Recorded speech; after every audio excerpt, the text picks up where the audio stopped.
Demə Azərbaycan xalqı, sizlə bir şey bölüşmək istəyirəm mən.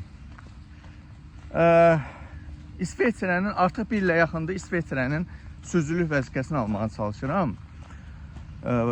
Dünən, yox, sırağa gün 3-cü dəfə, belə deyim, teorini keçmişəm, yazılı şəkildə də. İndi bu əsas məsələdə bizdə yezda deyirlər ha. Yezdanı dostlar, 3-cü dəfə məni kəsirlər. Birinci imtahanda qəbul edirəm ki, böyük bir xata elədim. Hansı ki, burada bağışlanmazdı bu. Bu piyada keçidində şey eləmədim də, basıb keçdim. İkincidə bu dairənin içində zixrayçiliyi nə deyirlər. Bu xətti tapdaladım. Onu da qəbul elədim. Əslində bağışlama olardı onda.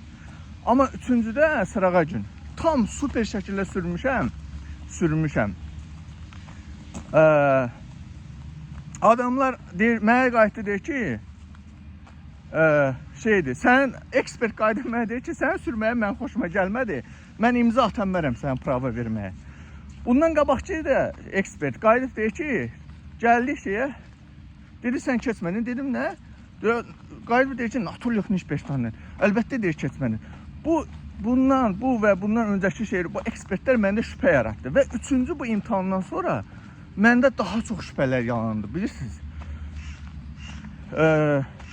Mən ümid edirəm ki, yox, artıq məndə böyük bir şübhələn yaranıb ki, bu işin arxasında Azərbaycan hakimiyyəti var. Çünki Azərbaycan hakimiyyəti, belə deyim də, düzəməlli, bax bu bir, belə deyim, Azərbaycan hakimiyyətinin burada milyardları var, sokarları var. Nəzərə alsaq ki, 8 ildir İsveçrə beynəlxalq səviyyədə mən, belə deyim də, pasport vermir. Nəzərə alsaq ki, İsveçrənin pravası beynəlxalq pasport sayılır. Yəni, bir növ ola bilməzmi ki, Azərbaycan hakimiyyətinin, belə deyim də, göstərişindən İsveçrə mənim həyatımı konkret qaralamaya çalışırdı. Yəni, irəli addım atmaq və ya hansısa bir şey eləməyə imkan vermirlər. Başa düşürsünüzmü? Azərbaycan hakimiyyəti mən artıq 100% artıq şübhə də yox, artıq içimdə inanıram ki, bu işdə Azərbaycan hakimiyyətinin bir barmağı var. Niyə ekspert durub desin ki, sənin sürməyə mən xoşuma gəlmədi, mən imza atanmərəm. Və yaxud da ekspert durub desin ki, əlbəttə sən keçmədin. Yəni ki, əvvəlcədən bir sifariş almış kimi, belə bir şey elədilər, ha, təsvir edirsinizmi?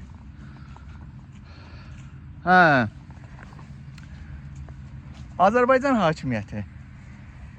Bilirəm, İsveçrəni artıq siz kölələşdirmişsiniz. Öz müstəmləkəniz altına, pulunuzdan, rüşvətinizdən artıq öz müstəmləkəniz altına salmaya çalışırsınız. Başa düşürsünüzmü? İsveçrəni artıq demək olar ki, hər yerdə adamlarınız var. Mən artıq buna inanıram, ha. Amma sonuna qədər gedəcəm, ha, sonuna qədər gedəcəm. Bununla bağlı bu şey şikayət da verdim ki, belə şey ola bilməz də. Siz niyə 3-cü dəfədə məni kəsirsiniz? Yəni, bu belə davam edirsə, mən 49 dəfədə imtihana girsəm, hamısında 100 dəfədə girsəm, 100-ündə də kəsəcəklər. Çünki konkret ortada bir əmr var. İsveçrə dövləti konkret məni istənməyən bir insan kimi zəhləsi gedir məndən. Hansı ki, dəfələrlə bunların başına oynatıram, Azərbaycan hakimiyyətinin səfilliyi olsun falan filan. Bunların da məndən zəhləsi gedir, dostlar. Və Azərbaycan hakimiyyəti İsveçrə hökumətinə şey eləyib ki, buna həyatım məhv elin olsa, həyatım məhv olubdur mənim. Bax belə. Çox şey danışacaq, çox şey var, hamısını danışacağım. Konkret bu İsveçrə hökuməti məni qaralayıb da bu ölkədə, başa düşürsünüzmü? Konkret bu ölkədə məni qaralayıblar, qara listəyə, qara siyahıya salıblar. Yəni, heç bir, belə deyim də, ciddi bir iş görmək olsun, nə bilim, pravam alım, gedim həyatımı yaşayayım. Nə bilim, bilmirəm. Amma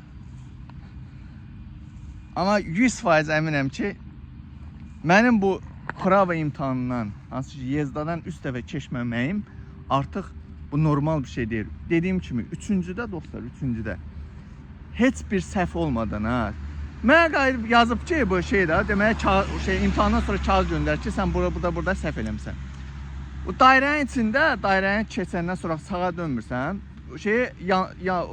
abonentiki yandırmadan qabaq baxmalısan. Deyirsən, deyir, çox sürətli baxsın. Dairənin içində dairənin içində sürəndə mən belə baxa-baxa sürüb dairəni keçməliyəm. Cici şeylər.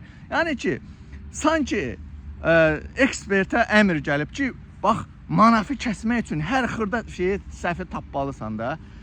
Ümid edirəm ki, mənim yanlaram. Ümid edirəm ki, mənim bu dediklərim yanı onlar. İsveçrə hökuməti Azərbaycan hakimiyyətinin əmrlərini yerinə yetirməz, köləsi olmaz. Mən bunu ümid edirəm. Amma bu işi mən aparıb məhkəməyə qədər daşıyacağam, onu bilin, Azərbaycan hakimiyyəti. İsveçrənin federal məhkəməsinə qədər gedib çıxacağam. Əgər mənim tələbim budur ki, 3-cü dəfə imtahan heç bir pul ödəmədən. Bunu mən axırına çıxacağam.